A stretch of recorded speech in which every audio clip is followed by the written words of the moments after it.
teman-teman. Pasti mereka ingat kalau saya itu sering bawa jualan ya.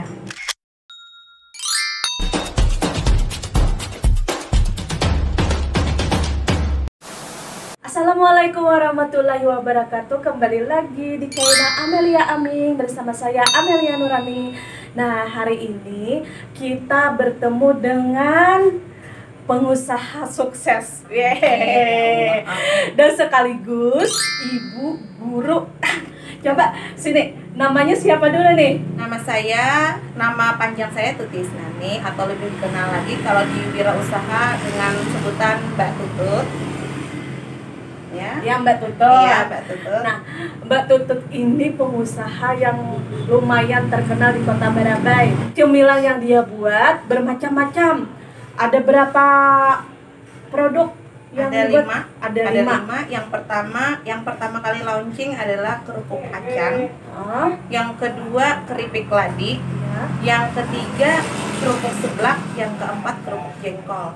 Dulunya singkong juga, tapi sekarang tidak lagi. Susah iya. cari singkongnya. Menurut Mbak Tutut nih ya, Mbak Tutut aja panggilnya Iya. nih. Menurut Mbak Tutut, produk yang paling laris di antara 5 itu yang mana tuh? Kalau yang produk paling laris adalah Hmm. seblak. Nih, ada gambarnya di sini. Iya. Ya, seblak. Ya, nanti bisa dipesan. Tapi tunggu dulu, kita tanya-tanya dulu. Nah, untuk Mbak Tutut, sudah berapa lama menjalankan usaha ini? Kalau menjalankan usaha dari tahun 2015 sekitar 6 tahun. 6 tahun yang lalu. Iya. Kalau boleh tahu nih, dari umur berapa tuh? Dari umur 28 tahun. Sebelum itu saya kan merintis juga sebagai pedagang repacking. Ya. Apa tuh? Repacking adalah pedagang cemilan juga, tapi membungkus ulang. Yang kiloan dibungkus ulang. Iya. Seperti contoh contoh di belakang. Iya. Di belakang ini. Iya. Kan di depannya itu ada merek Mbak Tutut. Mbak Tutut tuh dari mana mengambil nama Mbak Tutut? Nah, Ya, dulu kan saya sebelum pedagang repacking, saya malah pedagang baju malahan. Iya. Pokoknya saya pedagang semuanya, saya coba terus. Apa saja saya coba. Ya, dulunya kan awalnya saya sering ke rumah tante saya. Kalau ke Banjarmasin saya ngambil baju. Biasanya saya sering singgah ke rumah tante. Nah, di sana pas waktu pertama kerupuk acan, saya bertanya sama tante saya, "Tan, kira-kira apa ya yang bagus mereknya?" Kata tante saya, "Gimana kalau Mbak Tutut? Kan saya dulu sering sekali kalau di sekolah dulu biasanya saya dipanggilnya Mbak Tutut." Jawa. Iya. Keturunan Jawa. Bukan juga, bukan Jawa. Tapi nggak tahu juga, tapi nama kalian saya kan Tuti. Jadi mungkin lebih enaknya kan ada Nama keberuntungan. Iya, betul, hoki itu mungkin. Iya. Iya. Berawal dari sana, terus tercetuslah nama Mbak Tutut. Jadi dari tante saya tadi yang bilang Mbak Tutut aja. Siapa tahu beruntung itu seperti anaknya Bapak Soeharto gitu katanya. Jadi Mbak Tutut ini jualannya dari jualan Pedagang baju, ya. guru honorer, Iya, guru honorer, terus juga pedagang makanan, pernah yang lainnya? Coba yang lain-lainnya? Itu pedagang baju, pedagang kreditan, ya semuanya. Kalau malah Berarti banyak nih yang datang ke sini. iya kreditan, tapi yang dulu ya, sekarang enggak lagi. Dan juga pendidikannya jauh melenceng, Iya. berbeda dengan yang digeluti sekarang Iya, ini. betul. Pendidikannya apa? S1 Pak. S1 PAUD. Iya. Iya, dengan penjual kerupuk, tapi yang hokinya jualan kerupuk. Iya, alhamdulillah. Kalau ide jualannya dari mana nih? Kalau ide jualannya dari saya sendiri, saya kan hobinya itu berjualan. Dari saya SD, saya itu suka berjualan. Nah, dari itu saya coba terus jualan apa, akhirnya menemukan ini. Yang Tidak lain kali lagi kerupuk. kerupuk.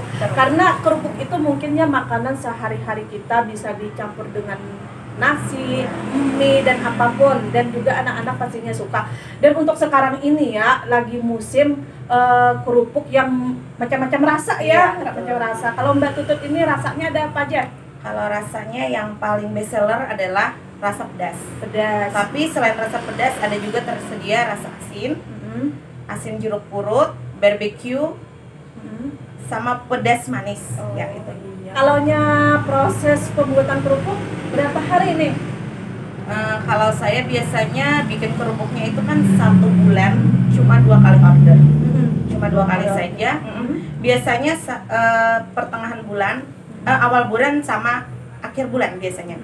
Nah itu tuh 1 kali produksi biasanya 1.000 bungkus. Wow. 1.000 bungkus itu biasanya kami kerjakan selama 1 minggu. Bagaimana nih cara membaginya guru PAUD dengan jualan kerupuk ini? Bagaimana cara membagi waktunya? Bahkan punya anak juga, berapa nih anaknya?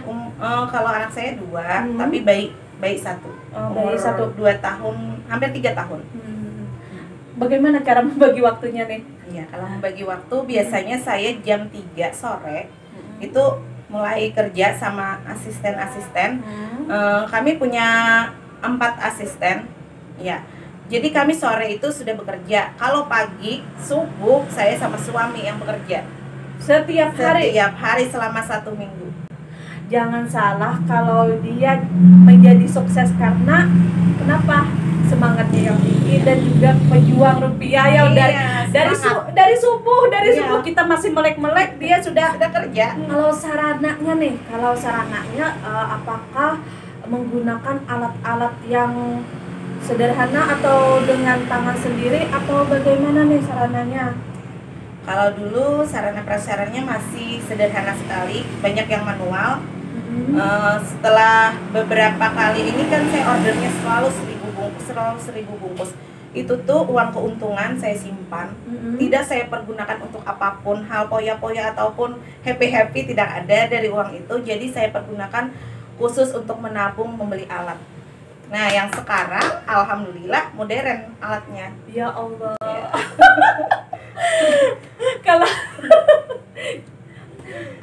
Kalau kita jualan biasanya kalau sudah dapat untung langsung belanjakan kemana? Kalau saya nggak dibelanjakan, tapi ke depannya lebih maju lagi.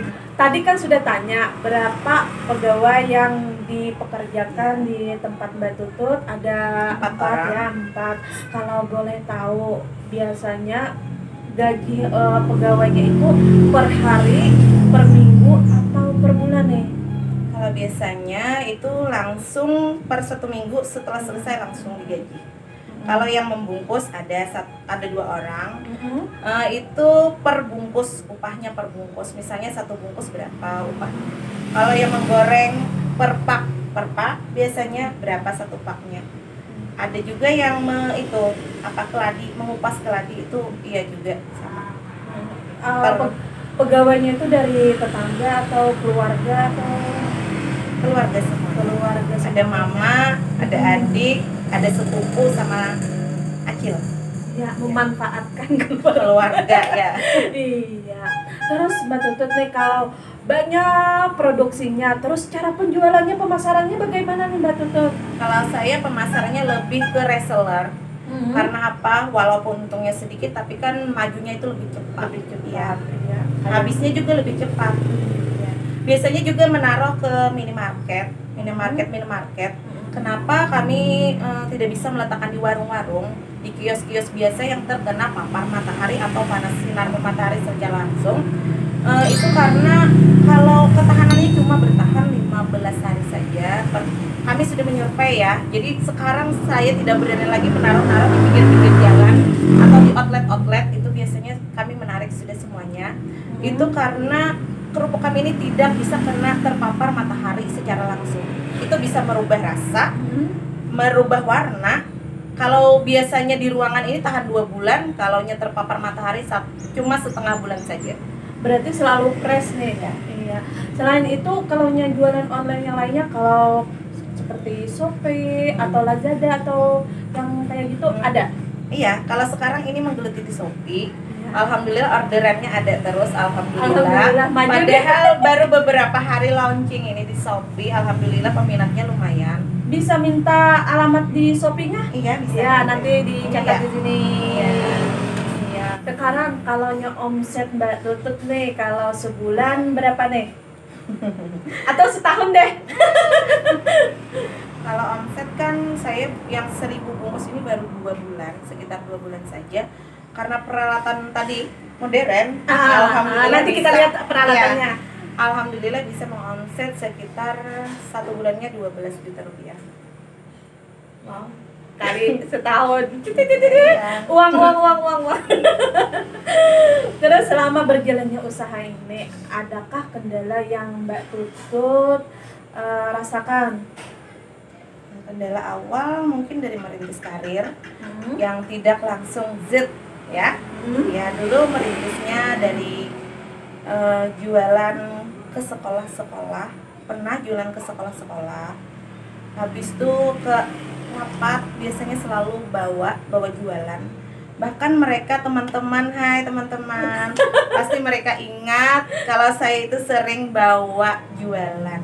Ya, dari merintis karir mungkin kalaunya menilai oh segitunya sakitnya dari merintis karir, alhamdulillah sekarang adalah hasilnya. Ya, gitu aja. Dulu orang melihatnya apaan tuh jualan ejek-ejek, sekarang Dulunya dipandang sebelah mata yang jelas ya, tapi sekarang alhamdulillah.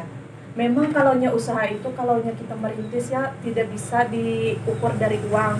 Tapi ke depannya kalaunya kita semangat tinggi, terus-menerus berjuang dan terus-menerus kita lakukan seperti itu, insya Allah akan menjadi sukses. Kebanyakan dari kita ya, kita terutama saya sendiri, kalaunya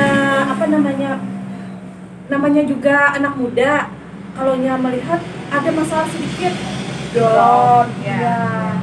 Itu kalau saya juga sering itu down tuh sering. Biasanya kalau ada komenan atau dari reseller misalnya terjadi lempeng kerupuknya itu terjual itu biasanya komen tuh biasanya sering down, hati down, kok ada komen kayak ini, tapi itu malah menyemangati, akhirnya kembalikan lagi, ini justru semangat untuk kita.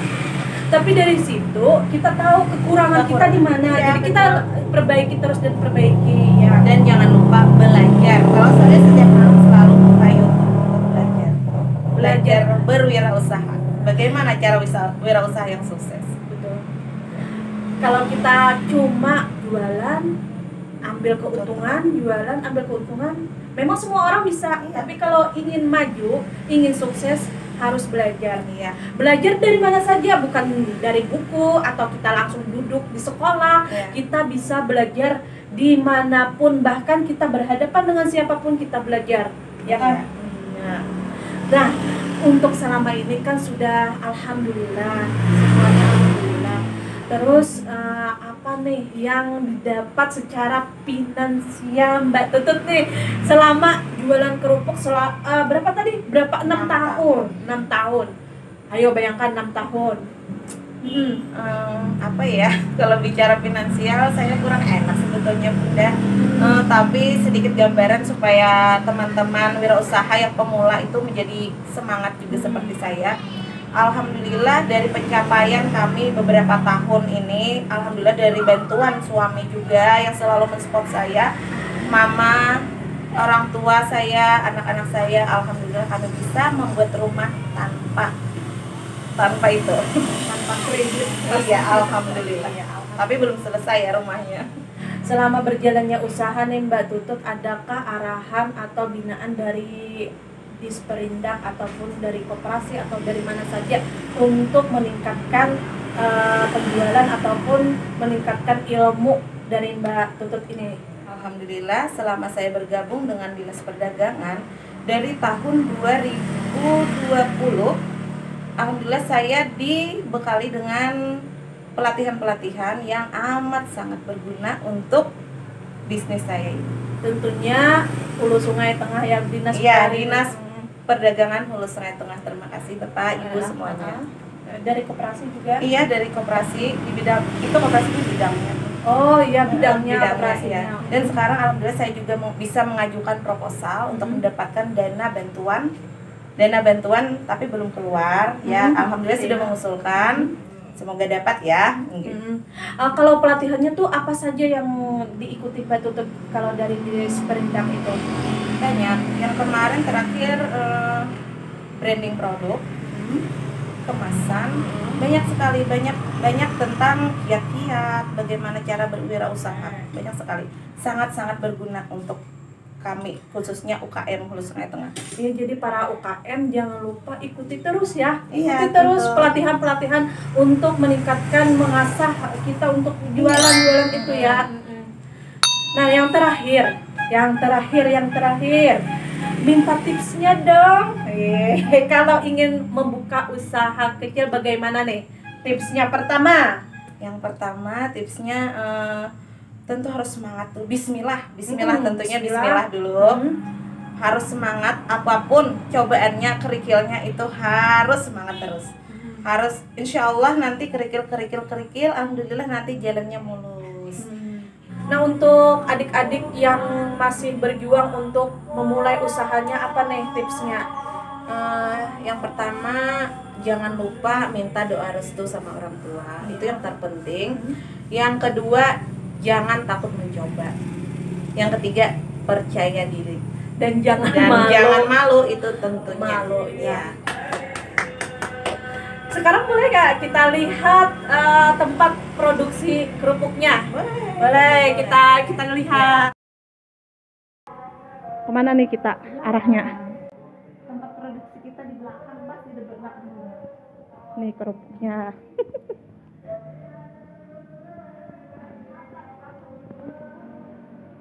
Alat sarana yang kami miliki, yang pertama adalah spinner. Spinner ini gunanya untuk penirisan minyak, yang biasanya kami gunakan untuk kerupuk dan keripik. Yang kedua, continuous seller, biasanya untuk mengemas. Gunanya untuk mengemas. Yang ketiga adalah alat pemotong keripik, yang dulunya kami cuma menggunakan manual. Saya sendiri yang menyerut, biasanya 20 kilo itu satu hari. Sekarang bisa melakukan sekitar 50 sampai 70 kilo satu hari. Harganya berapa yang ini? Harganya 1 juta. 1 juta. Kalau yang ini tadi berapa? 4 juta. Yang ini 4 juta, yang itu? Kalau spinner itu 2.300.000. Oh iya. Untuk minyak goreng biasanya kami memakai yang kemasan. Tapi sekarang kami memakai yang deterjen. Karena apa? Karena harganya ini lebih murah daripada kemasan. Tapi tetap yang bermerek ya. Iya. Dan alhamdulillah selama satu kali produksi kami 50 liter itu alhamdulillah langsung habis dan tidak pernah 2 kali pakai. Oh iya. Sudah selesai kita tanya-tanya sama Mbak Tutut dan juga cara pengemasannya, dan jangan lupa like, komen, dan juga subscribe. Amelia Amin. Terima kasih.